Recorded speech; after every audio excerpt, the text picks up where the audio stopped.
they can't garnish Washington state paid leave. He also then told me that he had moved all of his vehicles into his girlfriend Lita's name so that they couldn't put a lien on it. He inherited a house from his dad, who's passed away now, and he's leaving it in his name and not refinancing his name so that they can't put a lien on it. Mr. Foreman has never willingly paid for anything for these children unless he is garnished. There has never been one payment made. I asked him during this time of not getting any child support if he would help pay for Jack's baseball stuff, as I was not getting child support, extracurricular, medical, anything, with no response back. The totals were $60. I have those exhibits as well. This is not a for clarification. This is strictly about the money. I've asked him to clarify multiple times to me, how would you like me to send your bills? Would you like me to use that? Would you like me to email? What would you like me to do? This is absolute neglect of these children that I'm trying to take care of as best as I can. Asking me to pay this back would just be lacking in the bills that are already racking up that I'm having to pay because I can't bill him for them until I pay them.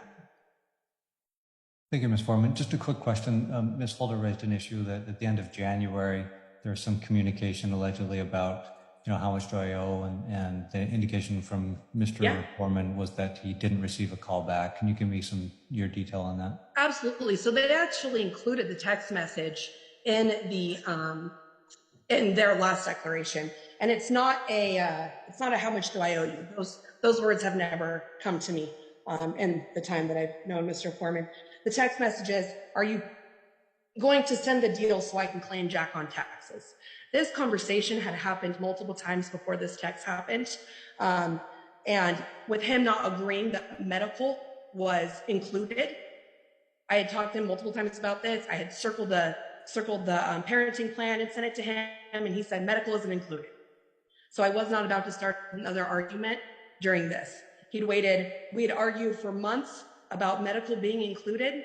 And as you can see through my exhibits, in the arguments, I'm called a narcissist. I am blamed for the inflation as a Trump fighter or a Biden supporter. I've been called a money-hungry. I've never asked the child support to go up. And so I was not responding to this text message. And like I said, he didn't ask me how much money was owed. He said, are you going to send me the deal so I can claim Jack on taxes?